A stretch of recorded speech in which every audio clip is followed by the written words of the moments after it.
Hi, Eric Wilson here, independent licensed mechanic with 30 years of experience. In the next 6 to 7 minutes, I'm going to show you the inside story on this 2008 Lincoln MKZ so you can make yourself an informed decision.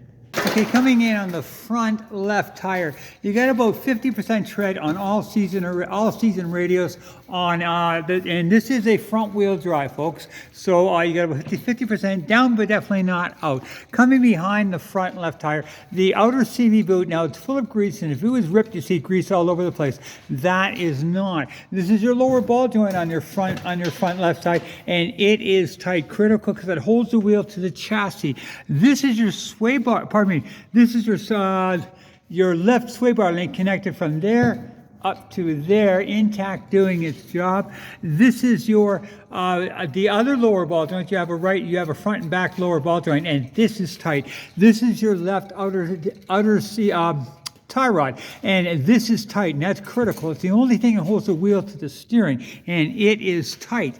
So this is now. There's a shot of the inner CV boot. Same thing. Full of grease. It was leaking. You see grease all over the place. More importantly, behind it, if you see behind it where what comes out of the drive shaft there, it is good and dry. Now that's a leak point. If it was leaking, you'd see oil all over the place, but I am not seeing any. So brake-wise, leak-wise, suspension-wise, on the front left, not an issue. Bottom of the transmission here, good and dry. Bottom of the motor, bottom of the oil pan here, good and dry. So I'm not seeing any leaks so far. Coming in on the front right tire, about 40% tread, a little less tread on here than you do, definitely down but not out. On the front right lower ball joint, this is tight, and the rear lower ball joint is tight as well. Important. The right outer CV boot, full of grease, good and dry.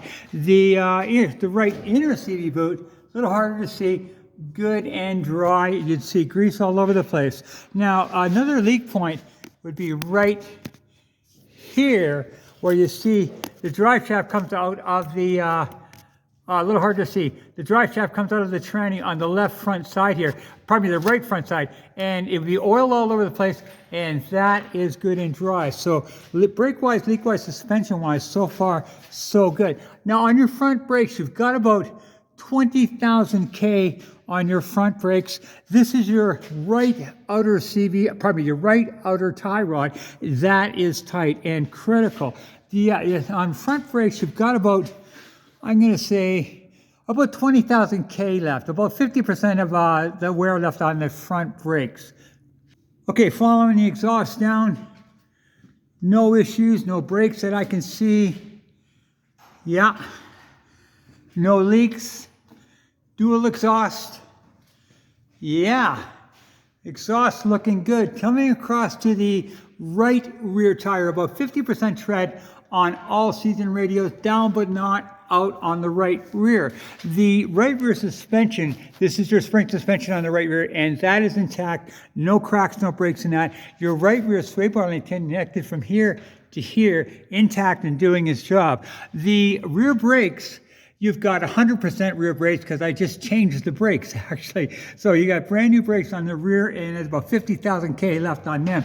The right rear shock, these are full of oil, and if it was leaking, you see it dripping all the way down there. That is good and dry. Coming across to the right for the rear left tire, getting about 50% tread on all season radios. Your left rear spring suspension intact, doing its job. No cracks, no breaks. The left rear shock, it was full of oil, and you see it be leaking all the way down there. Good and dry. Brakes 100%. Just changed them on the rear. Your left rear sway bar link, that connector from there to there, intact, doing its job, and in the rear left spring suspension. So brake-wise, leak-wise, suspension-wise, I'm not seeing anything issues on the rear so far. Okay, with the motor running, no check engine lights. You do have a low tire on the, that's what that tire light is. It's telling you that one of the tires are low with there, but that can be easily fixed with just pumping up the tires, or possibly a sensor, but that's usually, and sensors cost $80 a piece. There's one for each tire. If you need all four, it's $320. So possibly there is a $320 repair for that light to go out there. That's the worst case scenario, or less. Could be less than $320, could be $240 or $160. Anyway, it's $80 a tire if you need all four. And then no cracks in your windshield, dash looking nice and clean, and I'll take you out and show you the condition of the motor now. Okay, with the motor running,